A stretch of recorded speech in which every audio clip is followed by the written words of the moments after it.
AOC. Okay, she says, well, we have to vote for Kamala Harris because of fascism. Well, if you really believe that it was fascism, why aren't you underground now? And I'm quite serious.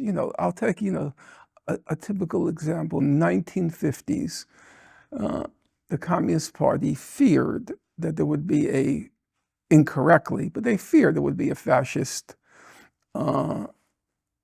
assault because it was the McCarthy era, and the Communist Party and its affiliates were being targeted. The leaders went underground. They disappeared. That's the assumption, if you really believe that there's a fascist threat. If there was a fascist threat, I was saying yesterday, I guess it was I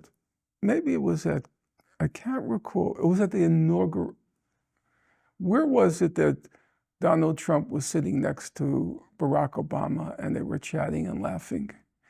It wouldn't have been the Carter, it was just a few weeks ago, I can't remember which. But they're just happily chatting. And apparently Trump cracked a joke and Obama. Does that look like fascism to you? Does that seem like... So people, in my opinion, correctly, did not take that claim seriously. The reason there's no fascist threat is very simple, because there's no opposition. If you look historically at the emergence of fascism, there were two conditions. Number one, the economic system had broken down, the Great Depression.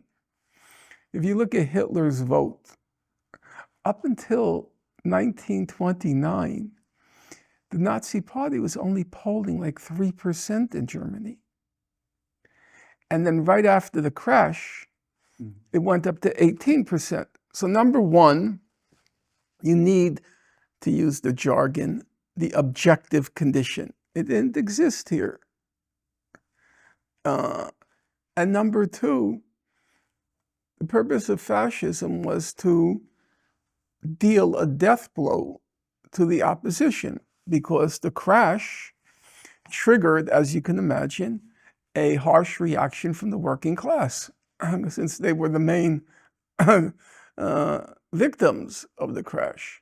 So the Communist Party, the Socialist Party, the trade unions, they represented a formidable force. We don't have a left here. We don't need fascism. Now, you can make the argument that it's going to be a kind of friendly fascism. That is to say, you don't have an opposition, but slowly but surely, the Republican Party is going to push the envelope, see how far they can go in consolidating a really right-wing government in our country. And I think that's a possibility.